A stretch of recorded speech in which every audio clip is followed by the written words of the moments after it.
Douglas Allen Bickford. It is the 13th of August, 2022, at about 8:39 a.m. here, Pacific Standard Time. Broadcasting live from my 105-year-old house here in Klamath Falls, Oregon, which is my hometown. I am a self-taught psychiatrist, therapist, and counselor because I have thousands of hours of studying how the mind works for the last pushing 2 years now. I don't have a formal degree, okay? But you know how you have to have the prerequisites to get the diploma, right, from a college? The math, the sciences, all of it. The English, the writing skills and all that stuff. Well, they're all necessary to learning how the mind functions. So I don't have a formal degree, but I know how the mind functions, which makes me a psychiatrist. It's called the study of the mind.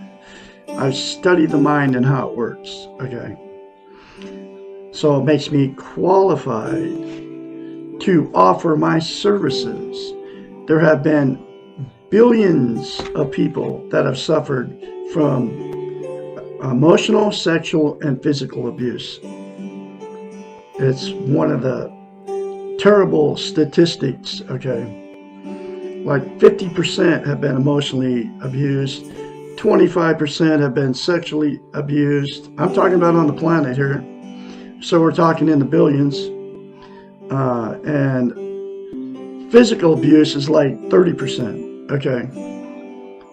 So billions, like I said, billions with a B, folks. So it happened to me. I was emotionally, sexually, and physically abused as a child, okay, by my parents. And then my whole life up till 65 years old, I suffered from emotional, physical, and sexual abuse by all these different people, okay? Because that's all I knew. I didn't know anything about anything except for 4 failed marriages, many failed relationships, couldn't have a relationship with anybody, right? Because I always, we attract exactly what we are, okay? So, I've learned how to heal myself because of all my studies of the brain, okay? So that's why I am an expert specializing in emotional, physical, and sexual abuse. And I can help you, okay? Because I've taught myself how to do it, and it's all about our minds, okay? And I can teach you the same thing. 458-232-5238. I am offering 1-hour sessions 4 times a month until you heal yourself, until I teach you how to heal yourself. You'll have to trust me as your therapist, your psychiatrist, your counselor. I know what I'm talking about because I'm a victim and I taught myself how to do it. I can pass this knowledge on to you because you can get a healthy mind, okay? Because people have been, it's traumatic, us that have been victims of it, okay? And there's billions of people on the planet in the same boat as me. People don't talk about it because we've been taught and trained it is weak to show our feelings. It is weak to admit something like that happened to you. So that's why you stuff it and you won't talk about it. But showing weakness is strength, okay? It's not a bad thing to ask for help, and people won't ask for help because they're embarrassed by appearing weak before others.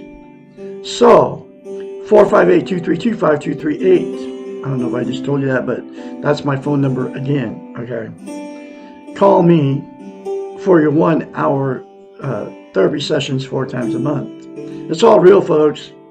I'm a real guy out here. I'm not like most on Facebook or even YouTube, will never admit they have been sexually or physically abused or emotionally abused, because they don't want people to know, because it's a form of weakness to show your feelings. I've been through massive amounts of pain because of it. Not no more. I still have pain, but I've learned how to deal with it because I learned how to fix my unhealthy mind. Okay. Because of all my studies. Anyway, so the reason I'm on YouTube and Facebook today's date is to teach you how to be positive about how, where, and what you are, and how to have a healthy mind. The absolute only way that you can be positive about how, where, and what you are, and attain a healthy mind is to attain and maintain a thing called self-esteem. What self-esteem is, it's how you feel about yourself inside. It's also known as self-confidence, self-worth, self-love, right? We've all been in romantic relationships. You know how when you first meet that person and you got that really good feeling, you're on cloud nine, I met the love of my life, and he or she is saying the same thing about you and bragging to all your family and friends about how great they are, because that feeling is so good, it's very understandable. I've had it several times, right? Well, what self-esteem is that good feeling towards yourself, all right? And Dr. Susanna McMahon she's a psychiatrist.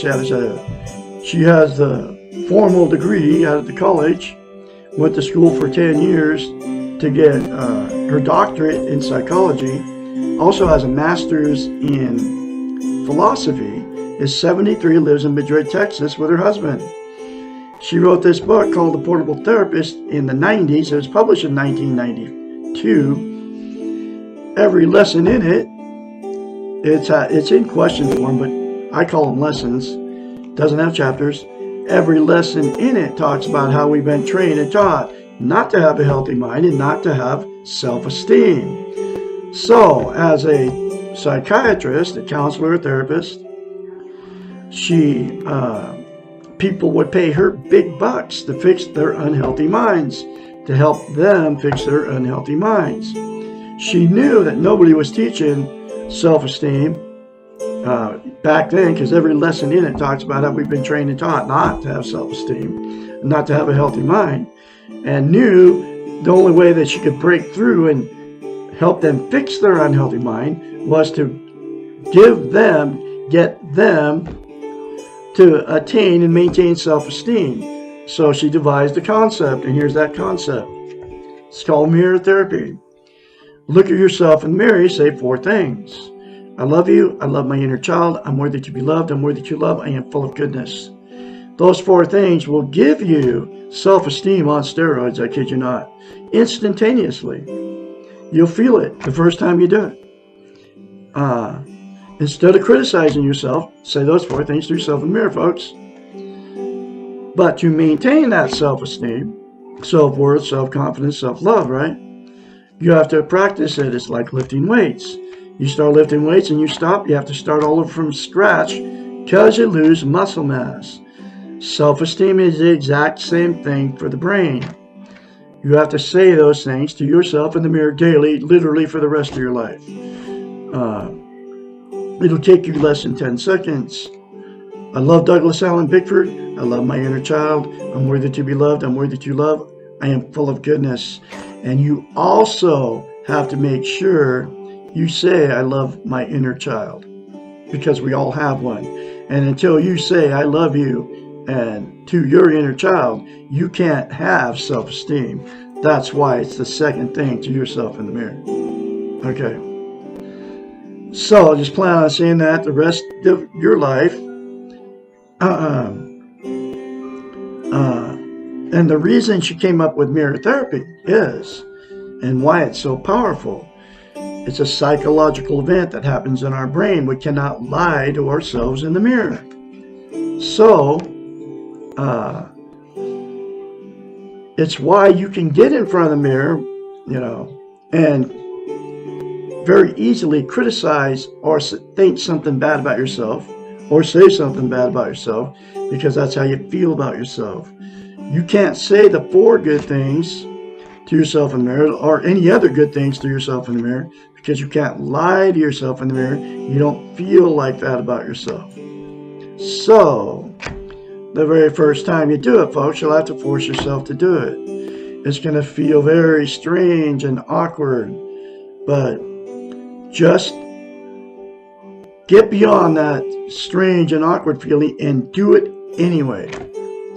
The more you say it, the more you feel it, and the more you're going to believe it. And then you will attain and maintain self-esteem. Okay?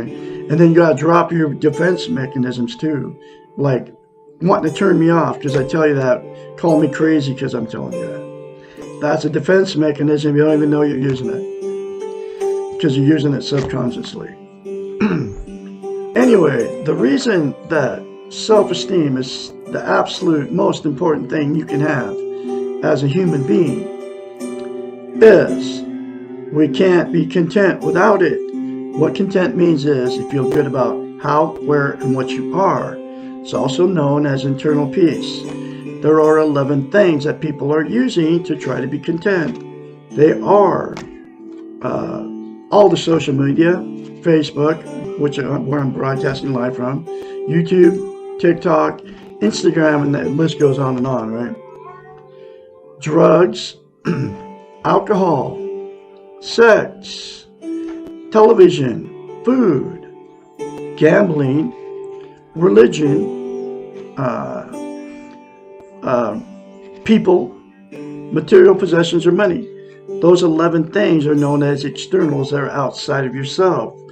They will make you feel good, content, give you internal peace temporarily, but that good feeling is always a fleeting. It never lasts, right? Just think about the drug and alcohol.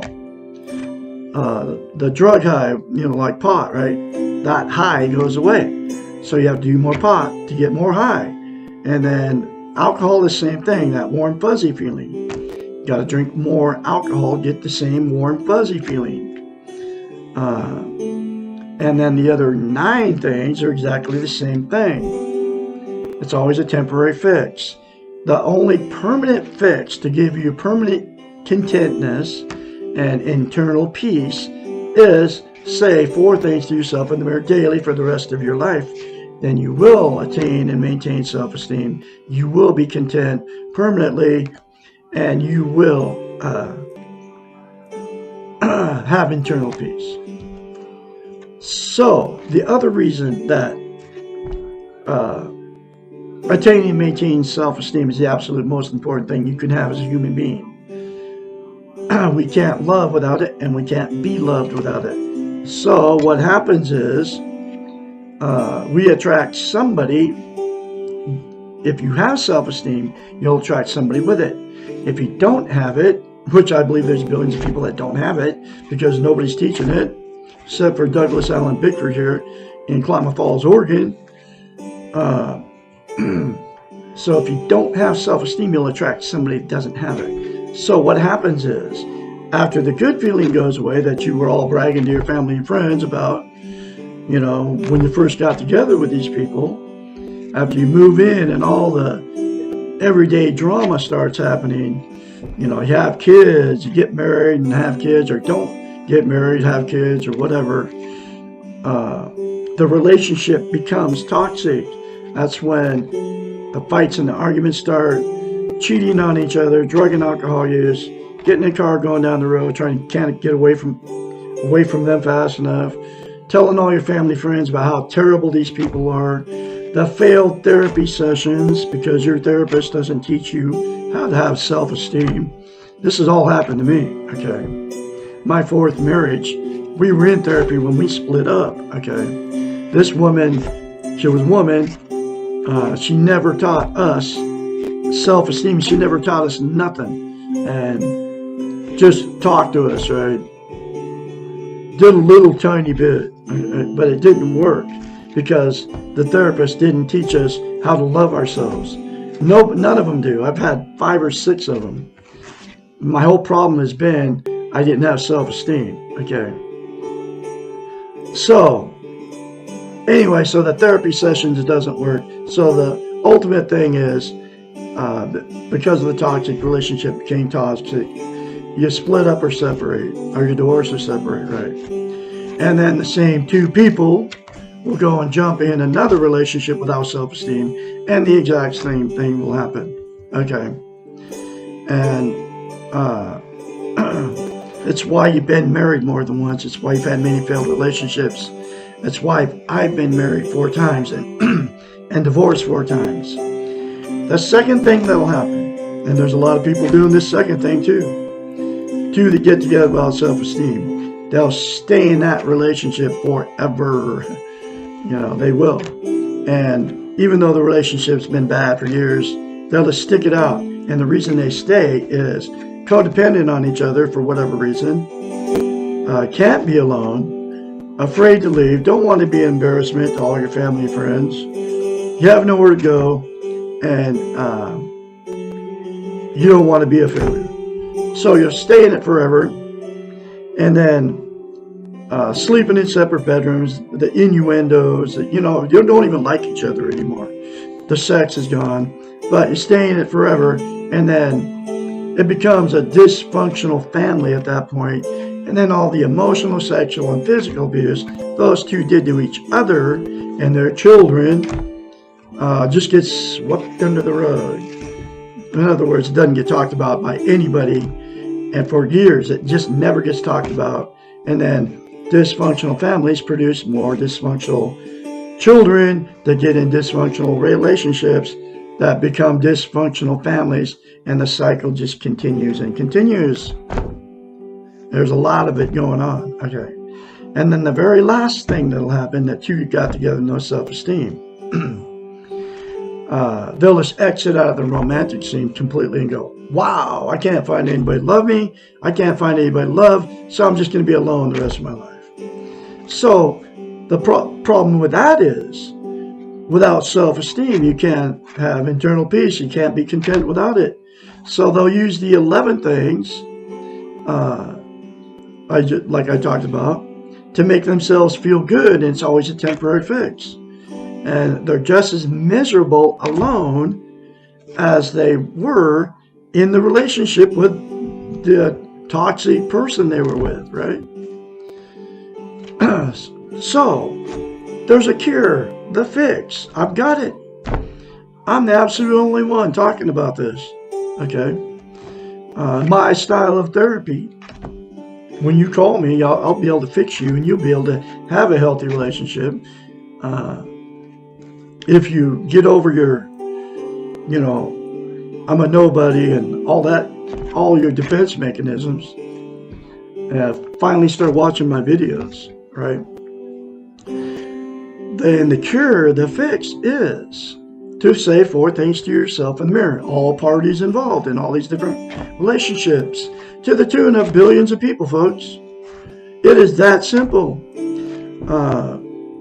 And if you're in a toxic relationship and the person doesn't want to leave, the person doesn't want change, and you want change, it'll give the person that wants change, whether it's the man or the woman, the courage and the strength to remove themselves from that abusive relationship. And if you're in a dysfunctional family and you want change and none of the family wants change, give you the strength and the courage to walk away from it. I've had to do it. I've done it to my own children. I've done it to all my family, my brothers, my sisters, because it's been one big ball of dysfunction, and I have 2 brothers and 5 sisters. Okay. I had to walk away because I won't be around dysfunction. I don't have to be. It's my choice. And I am like on cloud 9 because I have got the strength and the courage because I've attained and maintained self-esteem. I have a healthy mind now. I taught myself how to give it to myself. Okay. the 4 things to myself in the mirror started it. Okay, actually started with just "I love you" in the mirror. Anyway, so you can all get healthy-minded, get out of toxic relationships, be content being alone out there, but you can't have a healthy relationship until you attain and maintain self-esteem. Okay, and that goes for all relationships, not just romantic ones either. And then all of you get the book and go through this book, read it many times, and do the rest of the concepts in this book. It will fix your unhealthy mind. And then you can call me and schedule your first therapy session. I can encourage you with your change along the way, just like I encouraged myself. I had nobody to help me. It was just me, myself, and I. Okay, and I did it. And that's why I'm very, very confidently spreading this message and offering my services to help you all out there. Any of you that have been emotionally, sexually, or physically abused, and there's billions of you out there. Okay. One more time, my phone number, 458-232-5238. Anyway, so I'm going through this book one lesson at a time. Here's that next lesson. Why can't life be fair? Lesson 8. The reality that life is not fair seems to be one of the most difficult and painful concepts for clients to accept. Perhaps the reason for this is that our Western linear training model implies that it is a fair world. And here's that part of that training. It's in every lesson. Implies that it is a fair world, and if you work hard enough and long enough, you will achieve your goals. Perhaps the ideals behind the creation of the United States, the values of equality and fairness for all, have led us to assume that this is the way the world should work. Whatever the reasons, the fact remains that we want the world to be fair. We want to be able to depend on something concrete, and we want some guarantees for our safety, security, and well-being. The fact that these guarantees do not exist does not stop us from wanting them. Many of our defense mechanisms, our illusions, television, and our denials have to do with not accepting the fact that life is unfair. Life is not fair because fairness is a value judgment. This means that what is fair is objective. It changes according to who is rating what and when and why. What is fair to me today may no longer be fair to some tomorrow, or in different circumstances, or around different people. An example: the promotion that I worked hard for, but was given to you, is not fair to me, but very fair according to your perspective. And even if you agree with me that it was not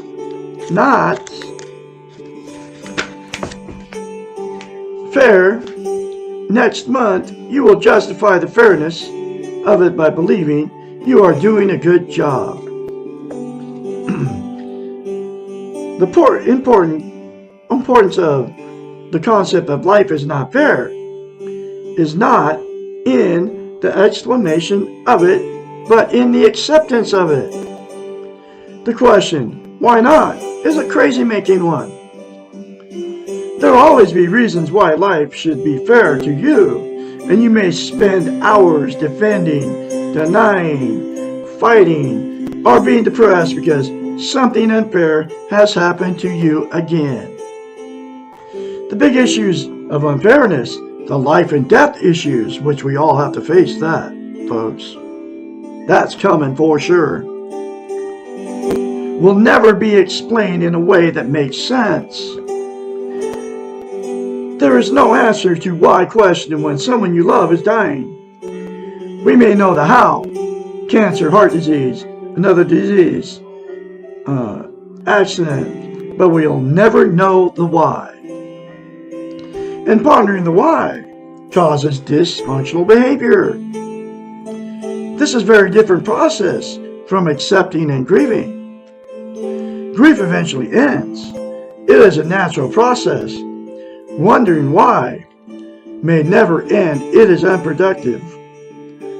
At some point, we must let go of the why and accept the reality and get on with the business of living. This is all getting that healthy mind. This is what you got to do, folks. I've done all of it. Okay. Trying to make the world fair is both destructive and self-defeating. Many good-natured people run around trying to fix the unfairness of it all. Some of these we call codependents. My fourth wife was a codependent she was the codependent from freaking hell. It destroyed our marriage. That was one of the things that destroyed our marriage. Some are living martyrs, and she was that too. And I'm not the only one. There's a bunch of you out there with these people. You might be one. And very few are truly saints. Codependents and living martyrs tend to be filled with anger, resentment, envy, insecurity.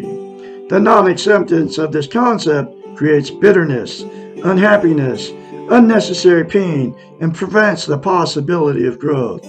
This is truly not fair. The paradox here is that the acceptance of the reality that life is unfair often leads to behaviors which are more objective, more loving and caring, and more realistic than the behaviors of non-accepting. These accepting ones are often perceived as more fair than those who are trying to force the world to be fair. Woo! There's another very powerful lesson for you folks. I'm going to have another one for you tomorrow. What effect does my past have on me? Lesson 9. 4 things to yourself in the mirror daily, folks.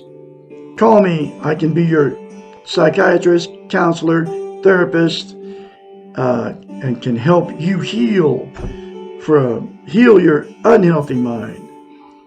And say those 4 things to yourself in the mirror. It'll give you the strength and the courage to call me and let me help you. Okay?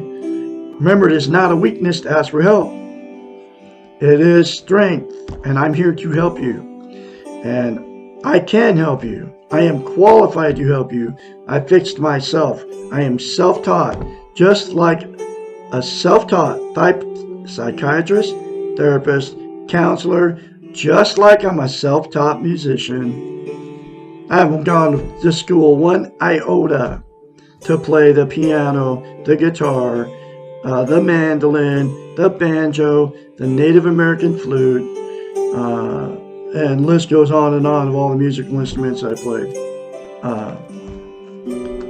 And anyway, so you all have a great day out there. I'll be talking to you tomorrow, and I'll be talking to you then.